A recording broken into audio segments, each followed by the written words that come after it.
Hi friends, स्वागत है आप सबका R K coaching centre by Rahul sir में। देखिए राहुल सर कैसे तैयारी करते हैं और राहुल सर कैसे पढ़ाते हैं। राहुल सर को शिक्षक बनने का कोई शौक नहीं था, लेकिन अब इस प्रोफेशन में जब आ गए हैं तो मेरी लड़ाई अब खुद से हो गई है और मैं दरोगा बनूं या ना बनूं, अपने स्टूडेंट्स में से अगर मान लो 100 को पढ़ा रहा हूं, 10 भी बन गए तो मैं सोचूंगा कि मैं बन गया। ओके, तो आइए आज एक डेमो क्लास देता हूं ज्योग्राफी का, कि ज्योग्राफी पढ़ाया कैसे जाता है और ज्योग्राफी को हम लोग पढ़ेंगे कैसे।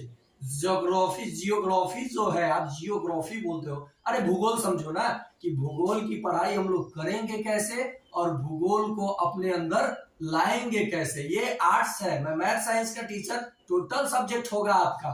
अरे सब्जेक्ट है, करूंगा ही। देखिए डेमो क्लास में मैं सबसे पहले भूगोल की पढ़ाई हम लोग कैसे करेंगे कि हमको ज्यादा समझ में आएगा, और उसको ऑब्जर्व करेंगे कि ये घटनाएं क्यों हो रही है और आगे क्या घटनाएं हो सकती हैं। आइए देखिए, भूगोल की उत्पत्ति एवं विकास, जियोग्राफी ओरिजिन एंड इवोल्यूशन, कैसे होती है इसका उत्पत्ति एवं कैसे हुआ उत्पत्ति एवं विकास ज्योग्राफी का। तो देखो बाबू, जो भूगोल है ये स्ट्रैबो साहब के अनुसार इन्होंने भूगोल के बारे में कहा कि यह एक ऐसा स्वतंत्र विषय है जिसमें हम लोग आकाशीय पिंडों, महासागरों, भूधरातल यानी ये भूमि और मानवीय क्रियाओं के समन्वयन को जब हम पढ़ेंगे या अनुभव करेंगे उसे ही भूगोल कहेंगे। ना समझ में आए? देखो, भूगोल एक स्वतंत्र विषय है जानना में हमनी के आकाशीय पिंड यानी ब्रह्मांड, आकाशीय पिंड यानी ब्रह्मांड, आपन है वातावरण, आपन है जंगल, महासागर, पहाड़, पठार, जानवर, इंसान, सब के मिला के जो चीज हमनी पढ़ल जाई ओकरे के कहल जाई भूगोल। समझ में आएगा? तो देखो आप लोग समझे, ये स्ट्रैबो साहब ने बोला था। और इस विषय में हम लोग क्या जानेंगे, हम लोग जानेंगे किन किन चीजों को। तो भूगोल क्या है, भूगोल का विकास कैसे हुआ, संभावनावाद क्या है और निश्चयता क्या है। ठीक है, निश्चयवाद जिसको एकदम निश्चयता संभावना में, देखिए मेरे थिंकिंग के अनुसार भूगोल कुछ अनुमान पे भी बनाया गया है और लिखा गया। जैसे इतिहास है, इतिहास भी तो अंदाज पे ही ना है, स्क्रिप्ट जो लिखा जाता है।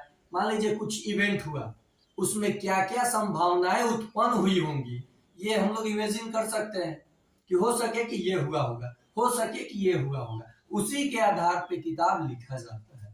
तो आइए, सबसे पहले आपने जाना भूगोल क्या है। तो भूगोल एक स्वतंत्र विषय है जिसमें हम लोग आकाशीय पिंडों, महासागरों, ये भूधरातल और मानवीय क्रियाओं के समन्वयन को हम लोग अध्ययन करते हैं।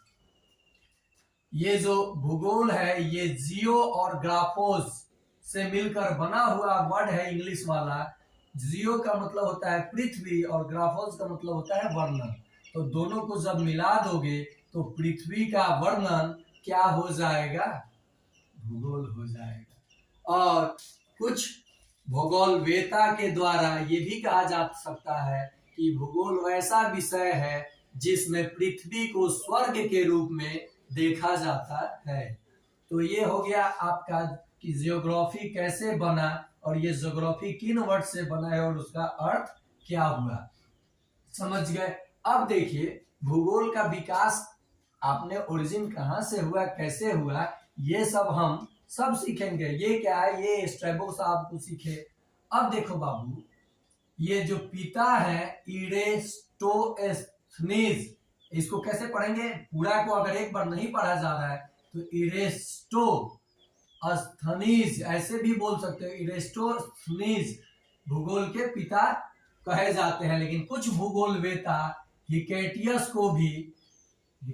को भी भूगोल के पिता मानते हैं। लेकिन आप मेनली, मैंने ऊपर इसलिए इसको लिखा है कि नहीं भूगोल के पिता कहा जाता है। भूगोल के पिता तो आप जान गए, फादर ऑफ ज्योग्राफी। और यह देखो, आधुनिक भूगोल के पिता अलेक्जेंडर वान हम्बोल्ट को बोला जाता है, जिन्होंने कॉस्मोस अपने पुस्तक में बहुत कुछ बातें बताई हैं। अरे जो नहीं पढ़ेगा वो तो तंज कसेगा ही। देखिए, मैं किसी को अब टारगेट नहीं करने वाला हूँ।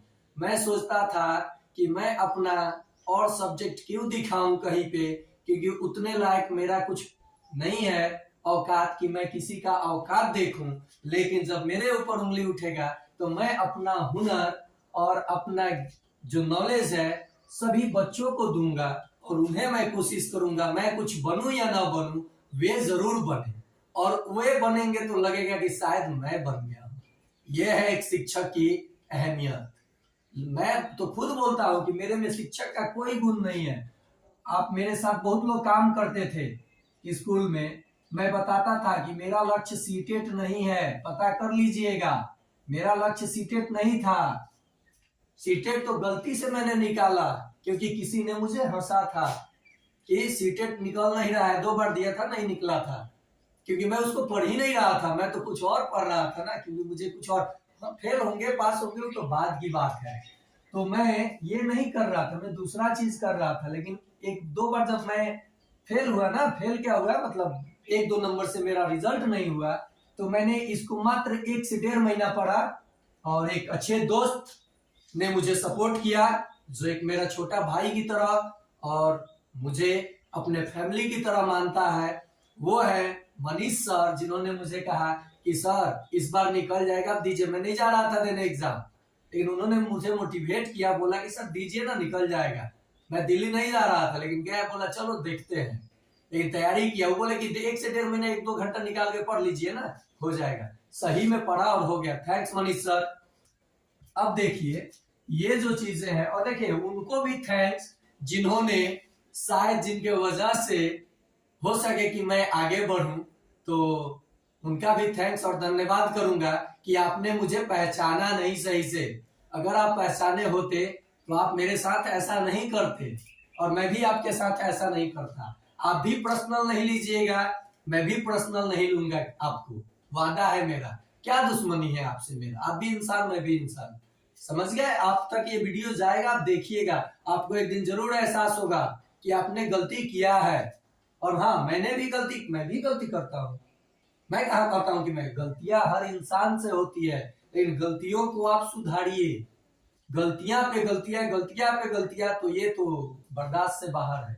क्या करेगा कोई अच्छा टीचर? मैं अच्छा टीचर तो हूं ही नहीं, मैं तो बहुत बड़ा बदमाश हूँ। बचवा सबके साथ है ना, हम खेलनी ओगनी के दिमाग से, देखिए क्या खेल रहे। देख बाबू, तो ये आधुनिक भूगोल के पिता कौन हो गए? अलेक्जेंडर वान हम्बोल्ट। और ये यानी modern father of modern geography, Alexander one Humboldt, जिन्होंने समताप रेखा पर कुछ ऐसा करके दिखाया, और कॉस्मोस बुक में कुछ बड़ा करके दिखाया, जिसके कारण इन्हें आधुनिक भूगोल के पिता कहा जाता है। अब देखिए, इस लेटर से मैंने 3 लेटर बनाया है। जियोलॉजिया मतलब होता है पृथ्वी का अध्ययन। जियोमेट्रिया पृथ्वी का मापन। मेट्रॉन मतलब होता है मापन। जियोआइडिया माने आइडिया नहीं है, जियो आइडियाज पृथ्वी के आकार के अनुरूप। तो ये 3 देखो, जियो से ये बना, ये बना, ये बना, तो आप ये अर्थ समझ सकते हो हिंदी में। अरे हिंदी किसको नहीं समझ में आता है? भोजपुरी बोलते हो, इंग्लिश में भी समझोगे, लेकिन पहले आप हिंदी तो जानो, तब ना आप इंग्लिश पढ़ोगे। और इंग्लिश में यू नो अबाउट इंग्लिश या हिंदी या उर्दू या भोजपुरी, पहले पढ़ो तो सही ढंग से। ओके, आप लोग भी सेल्फ स्टडी करोगे, ऐसे आपको मोटिवेट किया जाएगा। तो ये है आज का मेरा कि ये डेमो क्लास है बाबू, डेमो। ये सोच लो, डेमो में इतना है तो आगे क्या होगा क्लास में। और ये ऑनलाइन में ऐसे है, तो ऑफलाइन में मैं क्या देता हूं ये आपको पता चल सकता है। तो अब आज से आप ज्योग्राफी कैसे पढ़ोगे ये आप यहाँ देखो और समझो। और ये क्या है, जब ऑफलाइन आप आते हो, चाहे बच्चे आते हैं, मैं ये नहीं कर रहा हूँ कि दूसरे कोचिंग से भाग के आइए। अरे जाइए, वहां भी सब शिक्षक सभी, अरे मुझ पे जो कमेंट कस रहे हैं वो भी अच्छे अच्छे टीचर है, वो भी जितना जानेंगे आपको पूरा एफर्ट लगाएंगे 100% बताने के लिए। लेकिन एक अच्छे शिक्षक का ये गुण नहीं है कि एक शिक्षक पे उंगली उठाए, और मैं किसी पे अब उंगली नहीं उठाऊंगा। मेरी लड़ाई पे तो बोल ही रहा हूं कि अब मेरी लड़ाई खुद से हो गई है कि मैं इतना दिन से ये कर क्या रहा था और मुझे करना क्या चाहिए था। तो ये है आज के ज्योग्राफी का डेमो क्लास। आपको पढ़ना कैसे है मैं सिखाऊंगा, और आप सीखोगे भी और पढ़ोगे भी और जानोगे भी। तो आज के अति इतने, फिर मिल जाइए अगला एपिसोड में यही जोश उमंग के साथ, राहुल सर के साथ, RK coaching centre, Rahul sir, Mickey sir, Manish sir, और मैथमेटिक्स वर्ल्ड अंकुश सर। अब शहर के पढ़ाई रउआ देहात में हुई बहुत जल्दी, और अधिक से अधिक रउआ जुड़े। हमरा पता बा एक दिन ऐसा नहीं जो रउआ हमरा जरे जुड़े, पक्का गारंटी, और समाज के सेवा करें। तो आज खाती इतने।